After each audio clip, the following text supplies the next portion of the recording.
Good morning, San Diego. We're here at the San Diego Reptile Super Show again. I don't know how many times this has been for me. I think I've probably been down here probably about 50 times if I count them all up. But we're excited to be here. We haven't done a proper expo, I think, since what, Del Mar in March, something like that. Yeah, so it's been a while, but it's still old hat for us. You know, we have our expo boxes, we have all of our equipment and all of our supplies, and usually we just kind of leave everything intact, and then we know where to grab all that stuff and we do our load in, and very rarely do we forget stuff. Sometimes we do. But anyway, we got all set up last night. We have to do some pricing and stuff, but we're in our same spot in the back of the building, which we actually really like. So we stayed at a different hotel this time. Not bad, actually. It was quiet. I slept really good last night. I needed a good night's sleep because tonight, immediately after the expo, they close at 6 p.m. and at 7 p.m. I'm doing a presentation for the San Diego Herpetological Society. It's about, I think it's like about 4 or 5 miles up the road. So we gotta hustle and get out of here. Hopefully I'll have some voice left because I'm gonna be talking all day today, but hopefully I can compose thoughts and sentences and all that stuff. So anyway, we will give you guys a look at the expo, and then gonna also throw some video clips out there of the presentation, and that's about it. Wish us luck, you guys. We brought a nice assortment of animals and gonna get inside and get ready to rock. All right, you guys.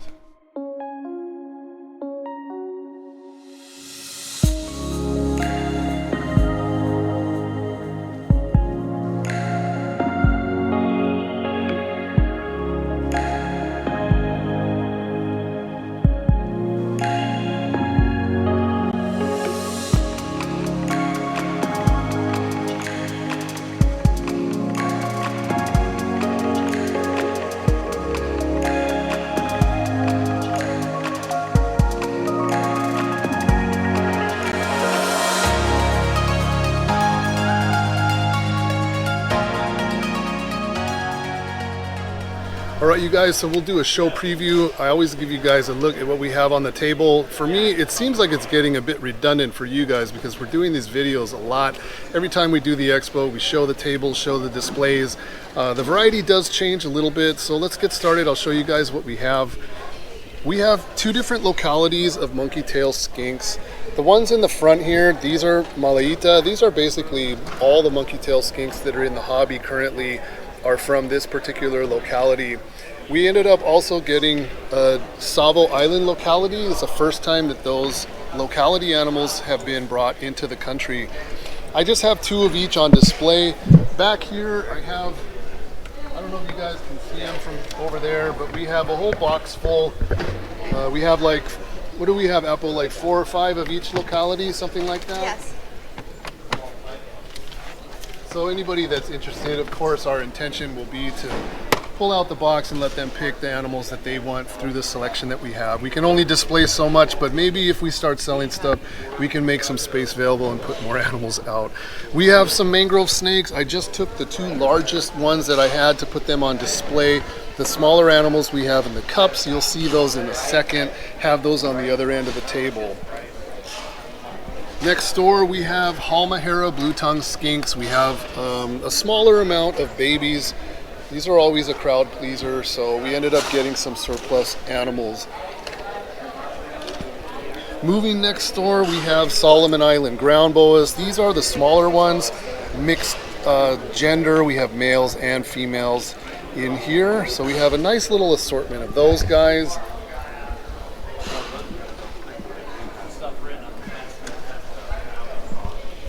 And moving next door here, we have Solomon Island tree boas, males and females, and just a little bit of a variety there. They all typically will get dark during the expo because of the added stress or whatever, but none of them are really fired up right now. And then moving over again, we have viper boas, we have some males and some females. A lot of these animals have not had their first shed in captivity, so we're still kind of just playing the game with these guys. As far as trying to judge what they're going to look like, but they're all feeding and doing really well.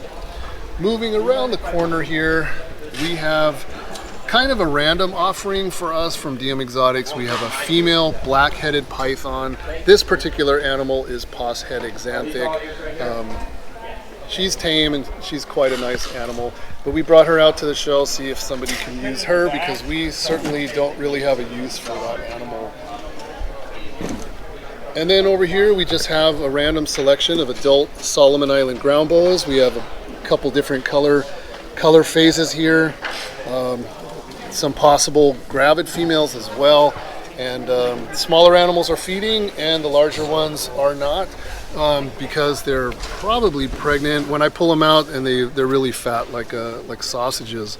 And then moving over here, we have all of our cups. We have green tree pythons, we have some arus, we have some biak animals, and then, like I said, we have the smaller mangroves over here contained in the cups.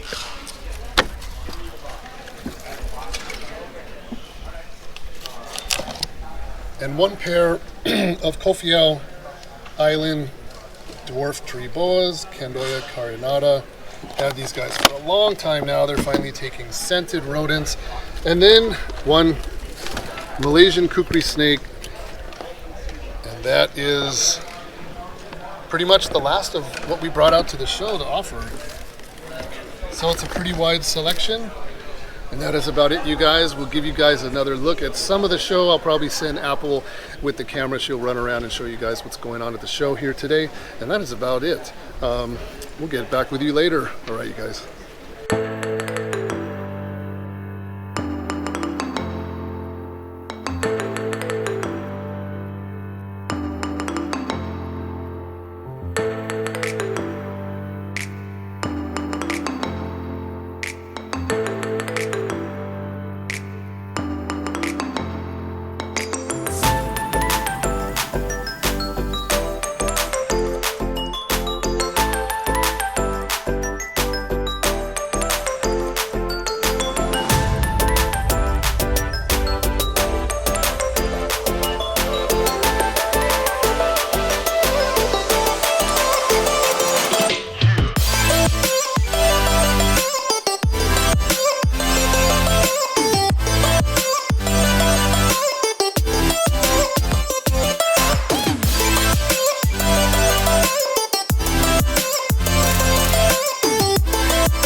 Okay, you guys, the expo is over. I'm blasted. I am really tired. My feet hurt from standing all day. I do have some voice left. We're on our way to the presentation, so we'll see how much power I can muster up for this one. Okay, you guys, my name's Dan Larry. I don't expect everybody to know exactly who I am and what I'm all about. So this presentation is going to start from the very beginning. I dug deep into some old albums, and I had to take digital photos of some old photographs and just kind of paint the picture for you. I run DM Exotics with the help of my wife, Apple, and I think you guys kind of have a general idea of that side of it, but it has a beginning, and we can get started. And I know I'm going to hit the wrong button on this at some point. So, who's Dan Larry? 1978, age 7, that was my very first interaction with a snake. And we were on a camping trip, and my poor mom, and she's still around, and she took this picture, a good picture of me, but she cut off the snake. And I feel bad for her because, like, this is huge, because who would have thought that, this would be my life, So I guess it's kind of cool because I can put whatever I want over there, anacondas and all that stuff. But anyway, that was basically the pivotal moment. So I sent emails to everybody, and I knew what I was asking for was probably impossible, but I was asking, how do I do this? How do I become an importer? Who do I contact over there? And not one person responded to me. So I thought, okay, how's this gonna work? So 2003, I bought a plane ticket to Thailand. I just went by myself. I didn't know where I was going. All I knew was, like, I was gonna be a tourist. I was gonna do some scuba diving, so I brought my scuba equipment. And I was gonna check out some markets and ask around and try to figure everything out. And then 2008, I mean, looking back, I was licensed as an importer, and I was operating, I was getting shipments, and it wasn't the greatest thing. I got mixed up with some people that were like mafia, because the animal business and the illegal trade kind of goes hand in hand. So wherever there's money to be made, you get that element of it. And I was mixed up in it, but I was kind of young and naive and kind of stupid in looking back at the things that I did and what I was getting myself involved in. But I was loving this stuff. The things that I was seeing, the things that I was doing, it was just, it was wild. It was really, really wild. That's all I can say. So I got some pictures of some animals that I took in Chatuchak Market in Bangkok. The market isn't what it used to be. The market is still there. It's still huge. There's still tons and tons of vendors.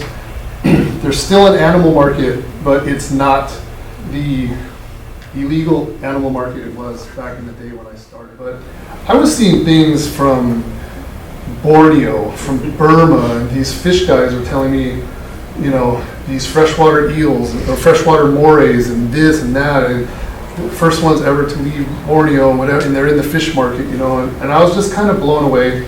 And then I saw this.